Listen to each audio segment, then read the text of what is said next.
Hey folks, Jimmy here, aka Palette for Dead. Welcome back to the channel and welcome back to another issue of Mortal Realms magazine. That means it is Wednesday. It is piddling down outside, so it's not the greatest weather, but at least we've got a new issue of the magazine to get on with. And before we jump into it, as per usual, if you like these videos, please hit that like button, subscribe to the channel, and drop a comment down below. It is greatly appreciated for every comment I receive. Yeah, and every like as well, and everything like that. So, right, let's jump into it, shall we? So, this week we've got these Azerite Ruins. It is a really good size sprue. Yeah, it is quite nice. It's going to make that nice little building that you can see there. It's quite dense, it's quite heavy, it is really highly detailed as well. So it is a good sprue to have, and yeah, should be a decent bit of kit to add to your scenery that you're getting so far with the magazine. So yeah, not too much of a bad word to say about it at all really there. Right, into the magazine itself, we're greeted with more examples of the different storm hosts that are available through the Stormcast army. So we have the Astral Templars. The Astral Templars have lost none of their tribal savagery in reforging. They specialise in slaying monstrous foes, for as mortals they hunted giant beasts to survive. The Helden Sons. The Helden Sons are famed for their large number of paladin retinues, mighty heroes all. Their decimators in particular have taken a bloody toll upon the enemies of Order. Then you've got Sons of the Storm. So the Sons of the Storm crash upon their foes in a wave of violence. They have become famous for their effectiveness of their sudden and devastating charges. The Silent Host. Whether this storm host keeps silent by choice or through an accident of reforging, no one truly knows. But their actions speak for themselves and inspire their allies. Then you're greeted with the Tempest Lords at the very end there. So each of the Tempest Lord hails from a dynasty of Haitian warrior nobles. They see it as their duty to protect the less fortunate. So, 5 new storm hosts. If you haven't already picked your colour for your storm host that you might be painting at the moment, now is a good chance to do it. You've got 5 more decent examples of different storm hosts that you can get. There are tons more, in all honesty. So you can go with that purple armour, with the turquoise and gold robes. You can go of the Astral Templars. You can go with the green armour with green and cream robes of the Helden Sons. You can go for the Sons of the Storm, who have that bright silver armour with turquoisey kind of robage and shields and stuff like that. You could go with the Silent Host, their darker silver and purple and white colour scheme. Or you could go with the Tempest Lords, who, in all honesty, they look like the Stormcast Eternal version of Ultramarines, but with white and red robes. So, all good choices to make. It is entirely up to you how you want to paint them. You can do some really good stuff with them. So, as you may know, if you've watched any of my other videos, I'm doing the good old Lions of Sigmar paint scheme. So it's gold armour with purple robes and purple shoulder pads and purple shields and all that type of stuff. And they look really cool. They're pretty different and they look quite nice as well. So, then we've got information about how mortals see the Stormcast Eternals in a roundabout way and their relationship with them. So mortals and Stormcast Eternals have complex relationships. For many mortals, to stand in the presence of a Stormcast Eternal is a moment of great pride, but also terrible fear. For no mortal can truly begin to understand the mind of the immortal being that hides behind that implacable mask. So, because they are mass warriors, some mortals do not fully trust the Stormcast Eternals because they can't gauge what their intention is, and some of them are very humorless with the Stormcast Eternals. They don't have much kind of natural personality coming through. They're very driven on taking the fight to the enemy, and that is generally it with them. So they are very that way in mind. So Moving on now, we are greeted by the Sylvaneth. So an introduction to Sylvaneth. So the Sylvaneth are the children of Alariel, the Ever-Queen. They are woodland spirits who share Sigmar's hatred for the forces of chaos. They are a force to be feared, even amongst the other races of Order, for many who enter the dark groves in which they make their homes never return. So the Sylvaneth are kind of like your Lord of the Rings Ents. So you get tree revenants and sprites and stuff like that. They are very magical beings. They rely a lot on magic as well, and they are the spirits of the forest. They are very, very unusual, but they are also very distrusting of anything mortal, and that is not a woodland creature or Sylvaneth. So they will attempt to destroy pretty much anybody, including people who walk into a forest.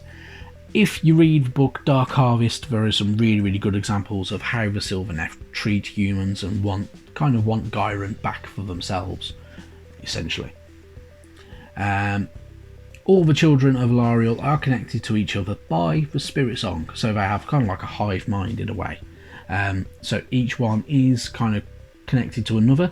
Their spirit songs can kind of aid their kin and everything like that as well. So yeah, it's really, really good. They also have exiles, which are kind of a lot more savage, good old Sylvaneth, who dwell on the outskirts of their kind of groves as well. And then of course you've got some more information about Gyrant just in that corner there, which is always nice to see. Then the battle for this week is the fate of Firefang. From the swirling demonic depths of the Clavis Rift, Gorn's followers and their demon allies strike out towards the Firefang. Total slaughter to their objective, when I can learn to speak. Only the Tempest Lords stand in their way.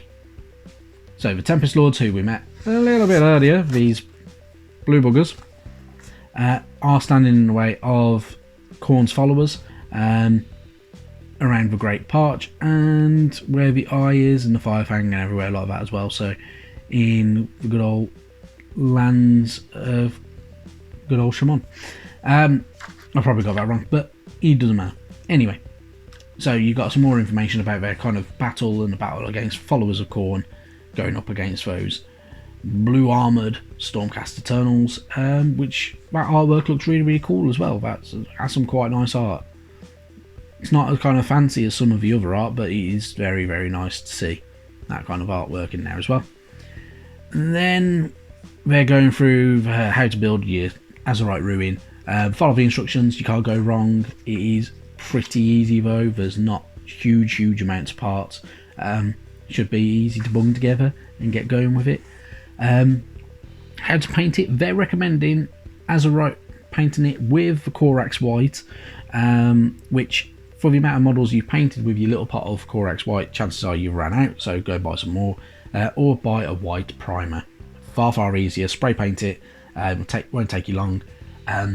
Downside is you need decent weather to do it. You need a decent temperature, around about the 19-20 degrees kind of temperature. So sometimes we're getting that at the moment, sometimes it is absolutely hammering it down like it is now. So spray painting's out of the question unless you've got a garage that's fairly warm to spray paint in, or an area where you can spray paint with it being well ventilated as well. Or you can brush paint it. It's going to be a bit more time consuming though. Anyway, then what they're saying is put some Agarax Earthshade over the entire lot of it, and then brush back over with Corax White. Use Mechanica Standard Grey in some areas as well, but then dry brush over that with Corax White as well to lighten it up, and use some Agarax Earthshade to darken it back down. It's one way of doing it. You can do it that way if you wish to. I probably wouldn't. I'm not keen on that look. I think it looks okay, but it could look better. You could make it look very, very kind of different and ornate by using something like Wraithbone, in all honesty, and then the Agarax Earthshade.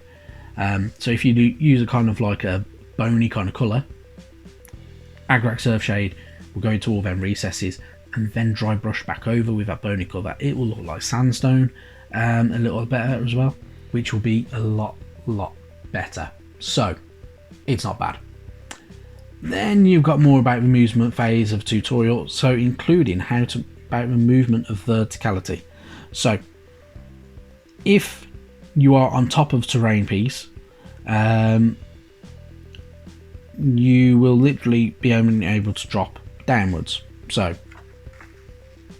you'll not really be able to move too much further than that. So you have your roll distance includes climbing up that distance as well. So you have to kind of take into account the terrain into your movement phase and everything like that.